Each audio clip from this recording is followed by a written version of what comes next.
The rain that is falling right now here in Northfield, Ohio, is immense. The roads are flooding, the parking lot's flooded. Everybody got trained as it started. Jason Merriman went with the last couple. All ours trained good today. Now I had a couple of people say, Anthony, what about the horses that you were training? They all trained good. They were going a little bit slower because we're closer to qualifying day, right? You don't want to go and, go hard with them 5 days before. There's not a stake race coming up. It's just a qualifier. But I did want to make sure that all the horses were in proper working order as we, it's a different rain. As we head into the latter part of the week. Now, we had a couple racing yesterday. We get 4 racing today. A little bit better now. And we're on our way to the Meadows. Dave is with me. Come on. You live in Massachusetts, Maine. You live in Maine right now. Dave's been here jogging, helping jog the last couple of. How long are you down for? Came down Sunday night and going home Sunday afternoon. After the open house? Yeah.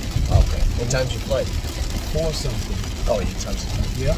Tons of time. So that's good, Dave. Now we have a number of clients that are coming in from out of town. Marsha's always good. She rolls in here from Kansas City. It's a long night. Some people coming from New York, New Jersey. Scotty's coming from New York. I might have to actually drive over to Mohawk and pick him up Saturday night. You ever met Scott there? I said hi to him at the last open house. Nice kid. James can't make it, but so I'll run through the drivers with everybody. My God, it is raining. Obviously myself, Scott Zeron, Hunter Myers, Chris Lems, Billy Davis is gonna fill in for Ronnie Wren. Ronnie couldn't make it. That's 5, and then we have Jason Merriman is also gonna go with some horses. Actually, I'm gonna call Travis Henry. I was speaking to him at the wedding. He said, "Geez, he wanted to come over."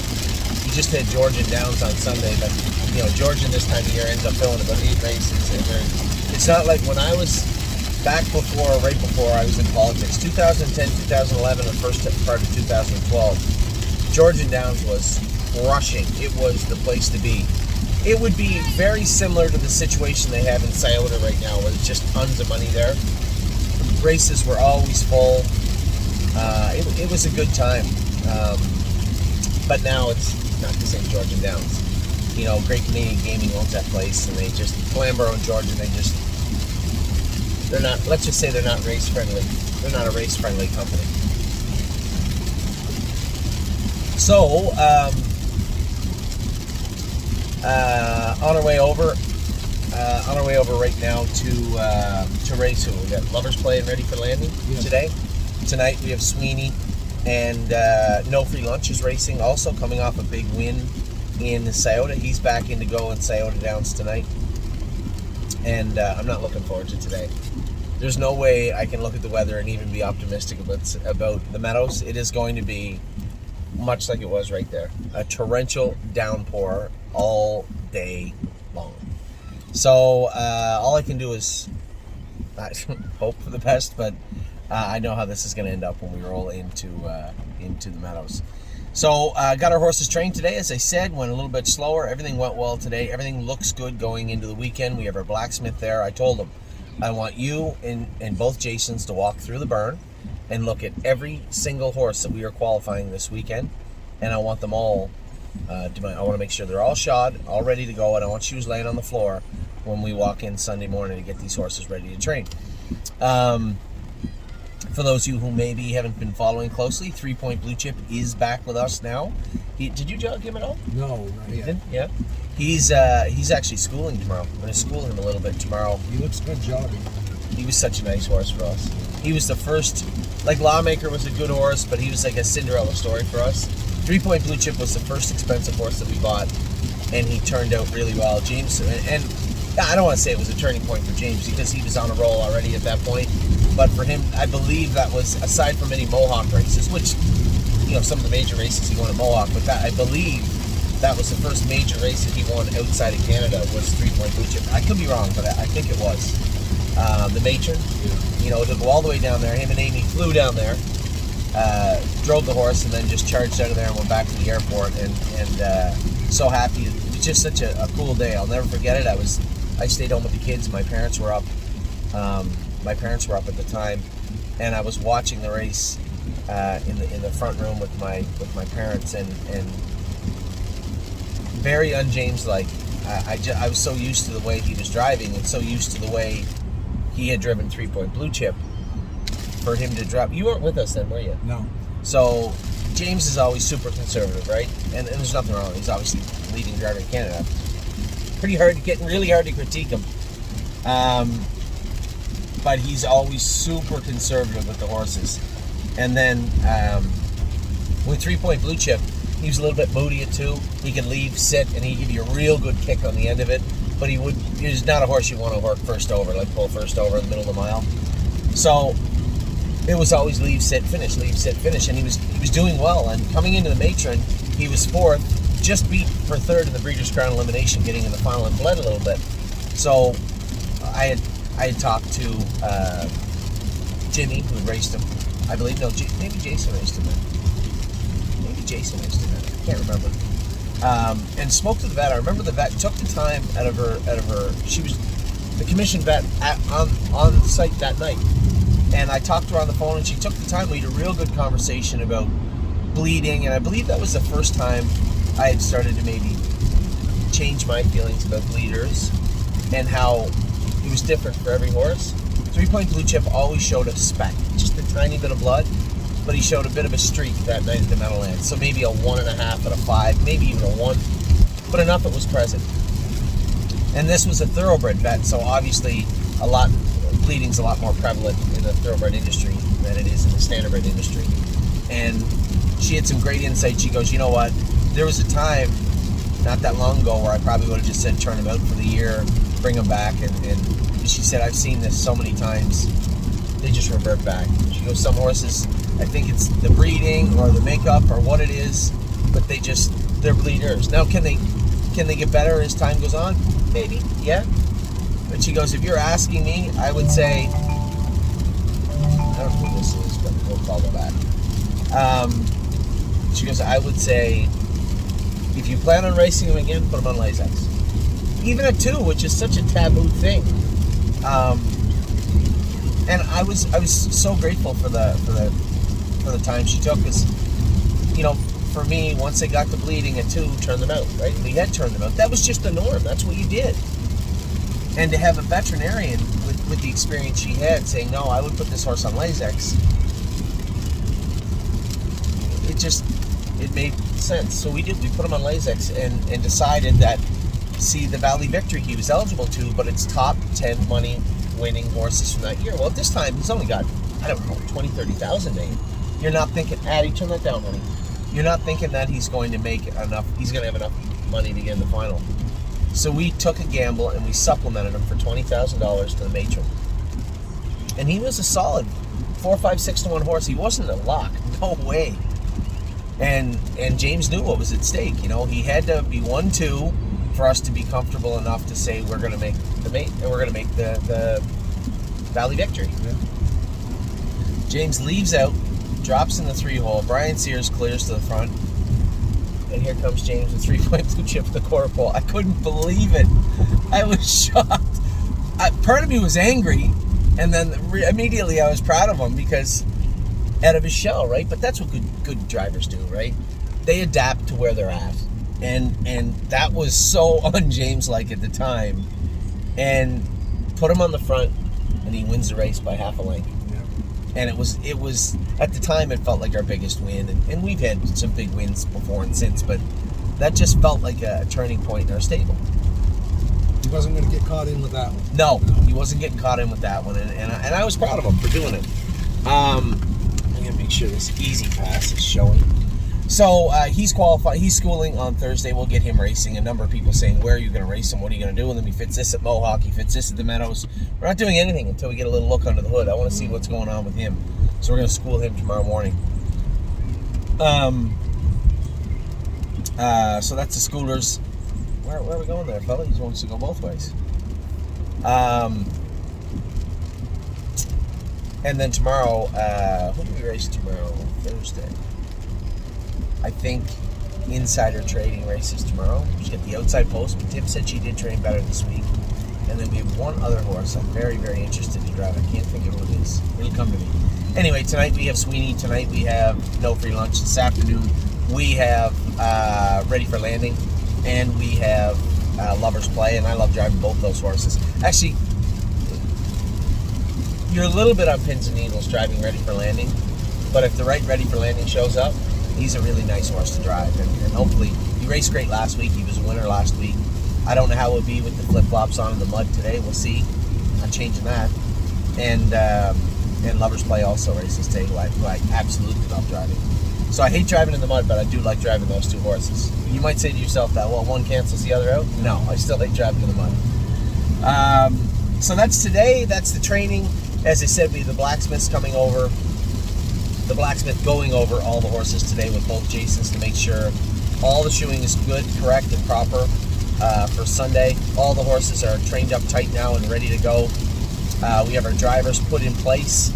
It should be a great time on Sunday. I think we're full up, if I'm not mistaken. Now, if you change your mind last minute, let Kelly and I know. We'll see if we can squeeze you in to the festivities in the clubhouse. But it should be a great time had by everybody Sunday afternoon at the open house. So who have you jogged? Anybody that wowed you so far? Oh, the Priest. Jason Merriman loves that horse. You know who loved that horse? The first open house. Scotty loved the Priest and Rose Run AJ, and just goes to show, we see them every day, so it's lost on us sometimes.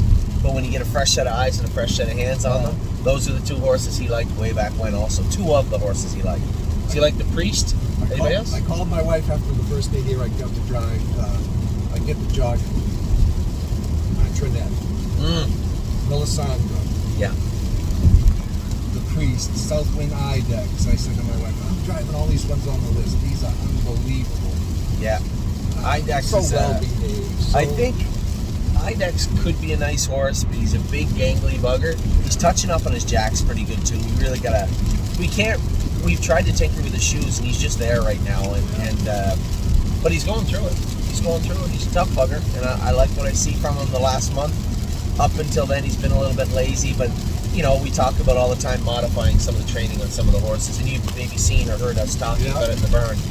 With Ibex, we were really hard on him the last month because he's a big lazy bugger. Where other horses we've been kind of easy with. It was pouring rain when I got there today, and we still had Green Glitter and Grand Slam Day to go. And I just said, just give some of the rest of the day off. We got Thursday, Friday to go. They've been working very hard. It's not going to hurt them to have a day off today. So, just a lot going on. What was your first impressions of everybody? Oh, I loved it. It had been a while since I jogged 2-year-olds in yearlings. It had been a while. And I was so impressed with the professionalism. I was so impressed with the mouth that some of these babies have already. Yeah. But like you said, Ibex, a lot of my jog on the back track, I'm just trying to keep it quiet. Yeah. I'm going for 15 minutes, 20 minutes. I just want to keep it quiet. Yeah. Well, this fella here, you can chirp to him. You can suck it to. You can slap him with the line, and he's going to go this speed. But he's quiet. Yeah. Well, they understand, right? Now it's like, and I think this is a big feather in our cap when it comes to the way we train the 2-year-olds now. I can't make them faster than they are, but we can make them the best form of them they are, and that is really what we're after. And I tell people all the time, this is a heartbreaking time of the year. We started the 3-year-olds, and some of them really faltered and let us down, but most of them either come back as good or better than last year. You saw Arson win the other day in 15-1. Time is on my side, who our expectations were pretty tempered as we headed into 2024 with him, and he's really come on good. Memory and Imagination, Pickpocket was a winner the other night also. So the good horses, the ones that we relied on last year, the mainstays have come back good. I had a great talk with Ronnie Wren last night. Now, I'm not going to tell you how fast he predicted Bounce for All would win, but he said he would take a big mark this year. He thinks very, very highly of Bounce for All. And Ronnie doesn't, it's not like he has to shine me up. It doesn't matter to me what he says, and he knows that. This is just a matter-of-fact conversation, and he said he really, really likes Bounce for All. Addie, turn that down, sweet. Like tactical Bounce the other week. Her division went quicker than the Invitational, the boys division. And her division went the same as the open fillies and mares the division above her. Yeah. About the same fifth of a second off. I said, wow, this is, you know. Actually, I think Pickpocket, he was a little picky with his feed over the weekend, and Megan is going to Ontario with Tactical Mounts for her race this week. So I told her, I think we might just scratch. I want to talk to her, and obviously she has a better understanding of right now, but I want to talk to her, and I think we may just scratch Pickpocket and take him to Ontario. And it was Scotty that pointed it out. He said, hey, this will be 5 weeks in a row, and now after that, right on top of that, you have good times. Yeah. So your last start will be 7 weeks in a row racing for a 3-year-old good times. And the whole point was to race him in the final. That was a non-starter. If he was going to get in the final, then we're going to race him. Yeah. Well, he's first also eligible in the final. And they took him and used him in the Now More Support. Normally I'd be like, hey, cool, thank you very much. I appreciate it. But when it comes to this guy and his racing schedule was so much ahead of him, anytime we can give him a week makes all the sense in the world. So I think, although as much as I appreciate getting a horse in, I think we're probably going to have to scratch him. If he had been feeling great, neat and everything, great, perfect. Now, was it the fact that he'd raced 4 weeks in a row, or maybe there's a little virus? Who knows? He's just not quite 100%. We can't afford to race Pickpocket when he's not 100%. We worked hard. Tim did. We did all winter to keep him good and get him moving in the right direction. You know, Tim had not much to work with when we dropped him off, right? We still had to work forward with this guy and iron out a lot of wrinkles on him. And then by the time Megan got him, he was headed in the right direction, and she did a wonderful job just kind of polishing him up. But he looked great the other day, and I think we want to keep going in that trajectory. And we just don't want to. Why would we put ourselves in that position? So I think you'll see him probably show up in Ontario with Tactical Mounts this weekend, and the good times will be next week for him. So a lot going on in that regard too. I know the purses have gone up in Yonkers, and Megan was asking if there's any other horses. I think after this week we may station Really Don't Care at Yonkers. Mark thinks she's going to get around Yonkers fine, and if that's the case, then Elmer's 2 goes for a fortune, and she can race her way. We had a filly last year, 5 Fish Species, did the same thing. It made very, very good money all summer long, and really never hit the stake races till the latter part of the summer, and still ended up making it into the final, I think, in a consolation. So, just a lot going on. As I said to you, the first thing we got to do is continue to clean up our own backyard. The horses that just aren't cutting it, we have a couple, 2, 3, that are going to be on this list next week to be sold. J-Port Beach Boy, Mick Paisley. I'm looking at a couple others and talking to Harry or Dominic or Jason on this side to see which ones just aren't cutting it. I don't think it's going to be a surprise to anybody. And then we'll try and build the stable up as it was. I didn't tell anybody this, and actually I didn't even tell you. I was the underbidder yesterday on Cake Stand. Oh. And Cake Stand sold for... So the thing was, I had talked to a number of people yesterday, and I don't want to name drop, but a number of people that knew the horse. And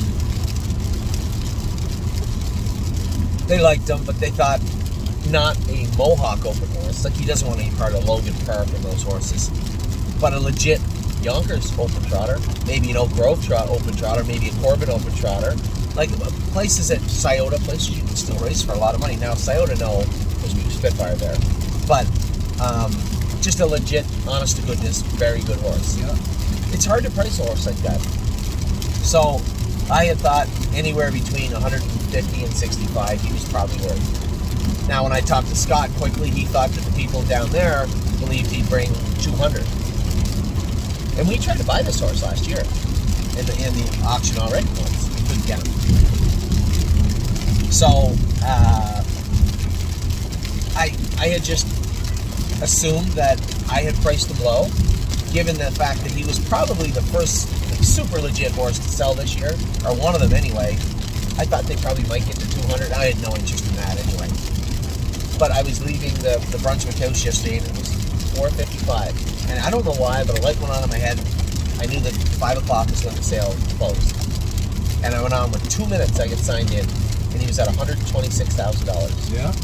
So I started bidding on the horse. Now, the way the bidding went, I'm almost certain it was a $150,000 reserve, because it was me, someone else, and then right over the top, someone would keep coming. Now, he could have been somebody, but right at 150, that third person whoever that was disappeared. And I'm pretty sure it was a reserve. I don't blame them. I would put a reserve. That's what I told you he was worth. 150 would be the low end of what he was worth. Right. So whoever was bidding like that disappeared. Now there's two people left. You can tell by the bidding there's two. It's me and someone else. And I was surprised that he was at 126. I wasn't surprised he got the 150. But he kept going, and the person was jumping him. I think when I say I was the underbidder, I think I was the underbidder at 162,000, and they went to 170. Well, 165 would have got him. I don't mean to cut whoever EVM or whatever that. Yeah, I was done at 165, and we were the underbidders at 162. Yeah. So we have a lot of people out there looking for horses, and we will continue to acquire them. This is the time of year when everybody takes a look at what they have, and then for the bigger stables, if they aren't what they want, they just get rid of them. And what they're after is not necessarily what we're after.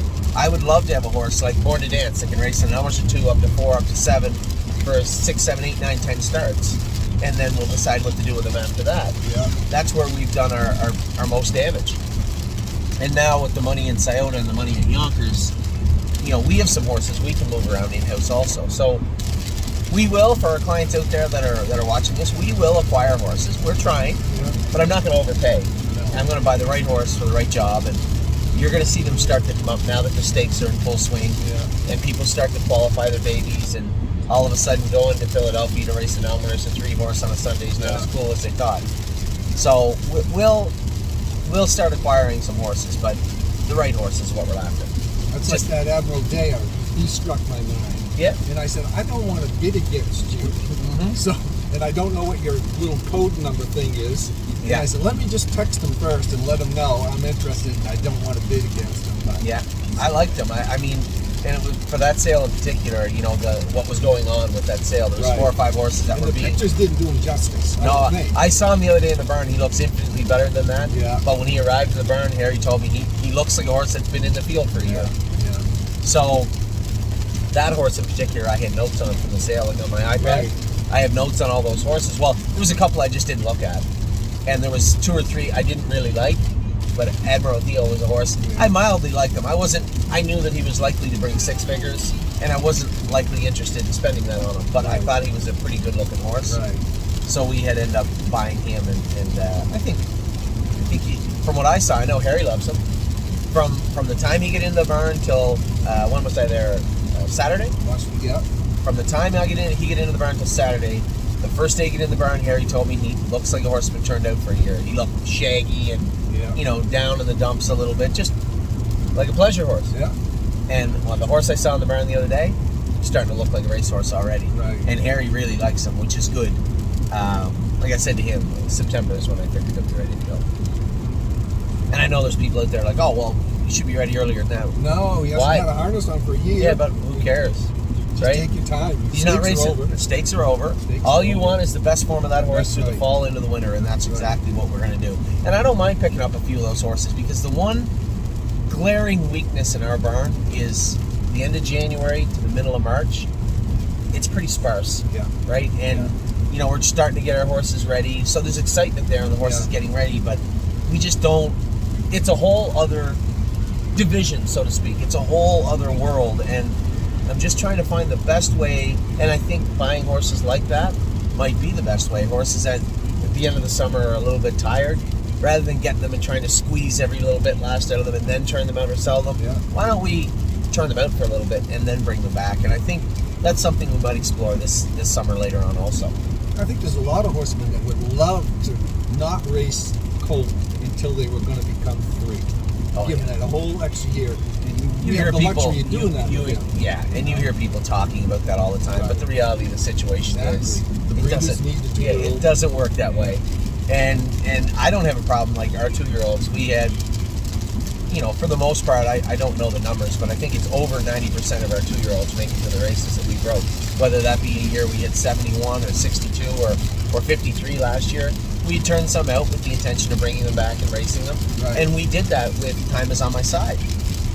Brought him back, raced him in, had him ready to go at the end of December, raced him January, February. And it's funny because Chris Christopher had never sat behind the horse in his life. Wouldn't know the horse from a plow horse. Right.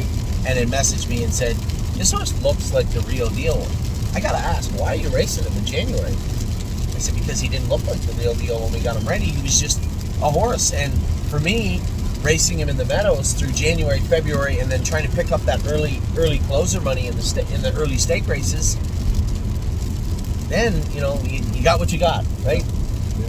But he turned in to be such a nice horse, and James was the same way. So what we did was raced him up until that stake, and rather than racing him in that first stake, we shut him down. And the horse has come back great. I was second and 50 in the mud with him. Now, he was 6 feet 3/4 of a length in third the other day. But as I said in my videos, I truly believe that's probably the toughest division of 3-year-old pacers, evenly matched for the most part across the board, I've seen in quite a while, in any jurisdiction. You know, there's literally 6 or 7, and that's not me touting Thomas on my side. He's an outlier. He's on the periphery. He's not one of the killers at the top end of the food chain. He's just off to the side. And if he got the right trip on the right day, the right circumstances, he could be. Yeah. And there's like literally 6, 7, 8, 9, 10 or more horses that fit the same mold. So it's a tough division. It's a great division. Anyway, so what do you do in the summertime? Do you race stake horses or? I don't anymore. I had some health issues, and I still have a problem with my other bone spur in my heel. Oh, it makes it tough to. It's sore all the time. I got a Jason doctor's had one of appointment those next week, so hopefully they'll take that out. You know, did you ever shock it? I haven't done anything except for a cortisone injection. It took a week or 2 to hook on. Yeah. And I was great for 2 or 3 months. And then it started that. Jason said he had a heel spur in his foot. He said, I never had one, but he said it was super painful. And he said they shocked it now. He said, it bring tears to your eyes. And I had my back done the other day. He said it was so painful. But he said it's never bothered him since. You should ask him about it. I went to the doctor to see if I could get another cortisone shot. He said, no, you're all done with that. Yeah, the cortisone's so hard on you. I mean, you know, it's the same with the horses. Like, when I was a kid, depot, right? Right. Always depot. And now, you can't use cortisone anywhere. Depot, you do a joint depot in even Ohio, it's 21 days, I think. It's 3 weeks. Yeah. So, when I was racing in the early 2000s, even up to 2010, I think depot was like 72 or 96 hour withdrawal in Ontario. And now, same thing, it's quite a ways. But yeah, the alternative medicines that they have in the alternative treatments, you should ask Jason. I'm sure when they were doing it, now I wasn't listening to everything they were saying because I was in a lot of pain when they were shocking my back. But I'm going to tell you one thing. My back hasn't hurt. The next day, it was immediately 90%, and I was like crippled. I have never almost not driven a horse in my life, and that night I almost said I can't drive. Yeah. And I mean, that was on Tylenol. I get up the next day and took a leave and Tylenol. Nothing seemed to help. It was excruciating. And the vet shocked it. Totally different. Immediately 90%, and within 48 hours 100%. I've been 100% since. What's up, honey? Nothing? Okay. So, it's not a great ride. It's a shitty ride over. It's a rainy ride over. And it's going to be much more, and I hate the rain so much. But it is what it is, and we're going to get the job done today. And then again, back to Ohio for tonight. They have me on a horse in race 1 tonight. 0% chance I can make it for race 1. Tight. Not even close. No. I race at 4:15, it says over here. And traffic's going to be slow coming back anyway. You would literally need the Batmobile. Yeah. It's 2 hours, Yeah. unless you're breaking the speed limit the whole way, which I have before. Not the whole way, but some of the way. Right. But if you are following the speed limits, it is a 2-hour drive, gate to gate. And 4:15 is post time over here. So if they're on time, which they're not, let's say they go at 4:20, now I'm covered in mud. I'm off the track, wash my face. I'm not getting in here until 4:40. That means 6:40. That horse is bathed and it's stall that I was supposed to drive in the first. 0% chance I can make it. Yeah. Anyway, I'll let the paddock judge know on our way back over. So that's it. I turned a 5-minute video on 2 horses up into a 29-minute video. I didn't do a good job of hiding. You don't have to hide. I told Amy I was jumping in with you, and you're putting the videos on. And I said, I'm not going to hide from the video. I said, but I didn't want to entertain. Let's put it that way. There's nothing wrong with that. That's why we're doing it. That's why we're talking. Yeah, you can hit this on the way home.